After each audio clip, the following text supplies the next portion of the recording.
when you really sit back at your life and you are in that dark room and you're looking at where you started from and you tell yourself, God, dog, man, my mom is this way. My soon-to-be stepdad got murdered. My dad beat the shit out of me. I can't read and write to save my fucking soul. I've lied about it to everybody. I've cheated on all these tests. My God, man. And then you put a goal in your mind. How are you going to feel, man, when you accomplish this goal coming from that shit? Coming from the fucking hell you came from. A lot of people start from a good starting point. They have a good foundation. What if you can surpass all of these motherfuckers? What if everybody who was fucking way up here started up here? And you started with no legs. You had to grow fucking legs to even start walking and then crawling and then running. And then you start passing people with all this given to them. I had to use all this negative shit that was making me weak and horrible as a person. I had to use this as the power that now fueled me. I had to flip it on its head and say, hold up. This might be exactly what I need. The darkness is exactly what I need. It's how you look at your situation. And I was looking at it all fucked up. You have to first accept it before you can fix it. A lot of people walk around, oh man, I'm good. I'm good. No, you're not. You have to accept what you're not. You have to, and people don't want to do that. And that's the only way you can fix it. You have to accept it first before you can go on the journey. A lot of folks never even start the journey, man. They never start the journey because they live in this fake life that who they want to be, they act like they are, but they're not because they haven't fixed all this stuff yet. You got to fix this first before we can start our journey in life. So that's why I have them make this list. You fix these problems, now your journey can begin because you no longer care about how people are judging you. When you care more about how someone's judging you, you're going to stay right there. There's no forward momentum. Each thing that is wrong with you has to be a focal point. You can't look at this gigantic list and say, I got to change all this shit. My God, this is crazy. No. You take off the first one. I want to be smarter. For me, that was my thing. I have to become more intelligent. I have such a severe learning disability, man. I can't retain shit.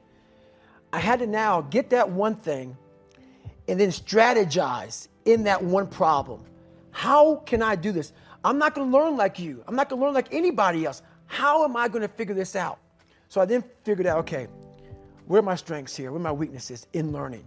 All right, man, how am I going to do this? And I figured out a way to do it by just strategizing. So how I learn to this day, if I have a big manual to study, I will have to get a bunch of spiral notebooks from the daggone store. And each page, I have to write each page out, maybe 10 times. So there was a 1,000-page dive manual that I got 18 months before I went to dive school. Most people, I'm not smart, I'm gonna go see if I can pass this test. I realized, hang on a second, I'm not smart. How can I get past this? How can I get through this obstacle? I need to acquire this book 18 months in advance because it could take me 18 months to write down each page over and over again to then put it to memory. So when the question came up, I had written that question so many times down on paper that I can recall, okay, page 71 was where I remember seeing this, and I can recall it that way. And that's how I did it. So you got to strategize on each problem you have in life. Slowly break down that problem. Don't think about all the problems you have, just one at a time. And before you know it, you fix all these problems, but you cannot focus on all of them. Just on the one thing at a time. There's a concept in your book that it permeates the whole book and I think really is one of the most important things for people to understand in their own life, certainly to understand you, and it's the notion of detesting mediocrity. Mm-hmm. Talk to me about that. How did you instill it in your life? How can other people instill it in theirs? It's one of the biggest things in the world. A lot of us, mediocrity is everywhere right now. And we're always trying to find an easy way out. And we're judging ourselves. Let's say there's 10 people in this room and we're all mediocre. But I'm the best of the mediocre people. I now think I'm great. I'm great. We surround ourselves around people that make us feel great. They tell us what we want to hear. The second we put ourselves amongst the uncommon people, we don't like that feeling, that challenging feeling of that person who's waking up at 3:30 in the morning and say, hey, put your shit on, we're going for a run. We don't like that challenge. We like that person who says, hey, you know what, man, I don't feel good today, man. And they say, oh, it's okay, brother. We'll take a day off, man. We'll get a pizza and shit, watch the game. We like that. We love that feeling. Why? Because you understand, man, we're good, bro. We don't want that motherfuckers like this. Hey, man, no, bro. Get your fucking shit on, man. Stop being a punk. We don't want that in our lives. We don't want that person who's constantly challenging our weaknesses. We want that person who's constantly, making us feel nice and good and secure in ours. That's the mediocrity of life. We want to be the best amongst the average people. People wonder, how do you stay hungry all the time? Because after I accomplish something, I don't sit back like a lot of guys who graduate buds, graduate this, graduate that. They get comfortable. They wonder why I'm getting weak, man. I don't know, I lost my edge. What's going on? Because once you hit the top of the fucking mountain, guess what happened? I'm good. I'm good. So you wonder why you're falling down now.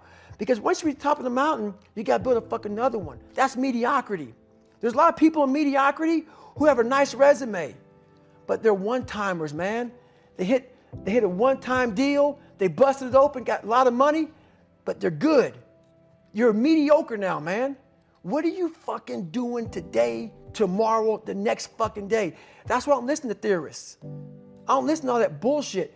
I listen to a motherfucker who's like this, man. What's wrong, man? I'm fucking tired, dude. Why are you tired?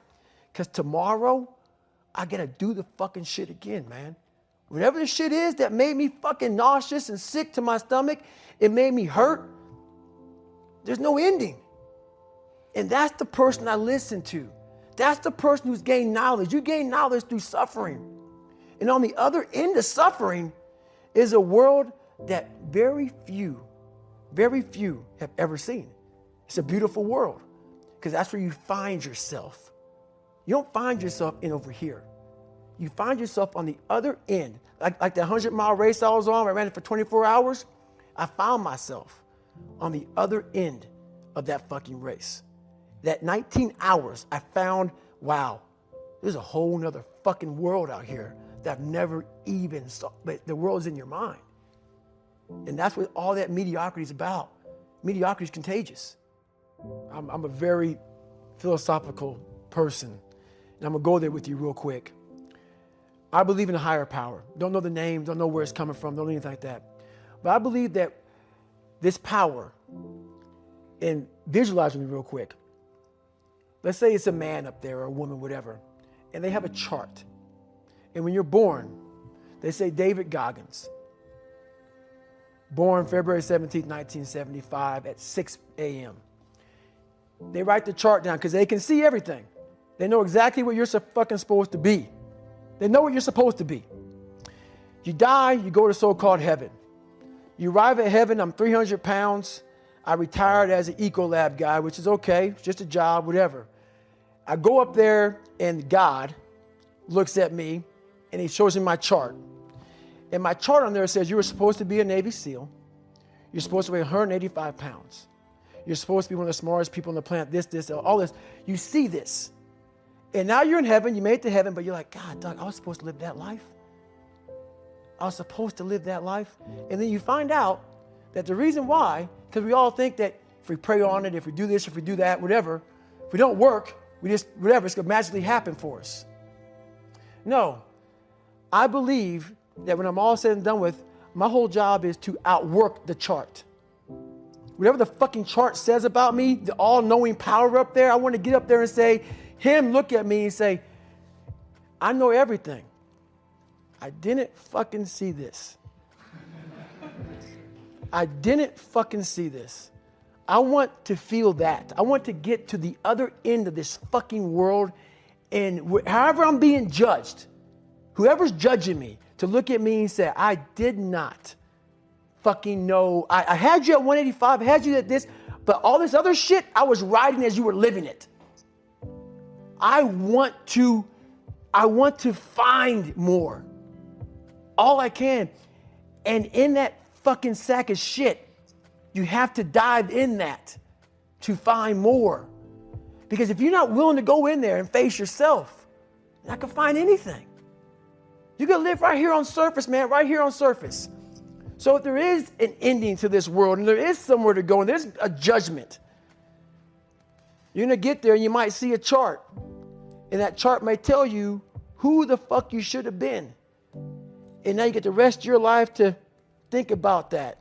Man, I could have lived a much better life if I just would have just suffered a little bit more. If I just would have went in that shit and realized I had so much more. But fear and the 40% and living here versus living here, being afraid, stopped me.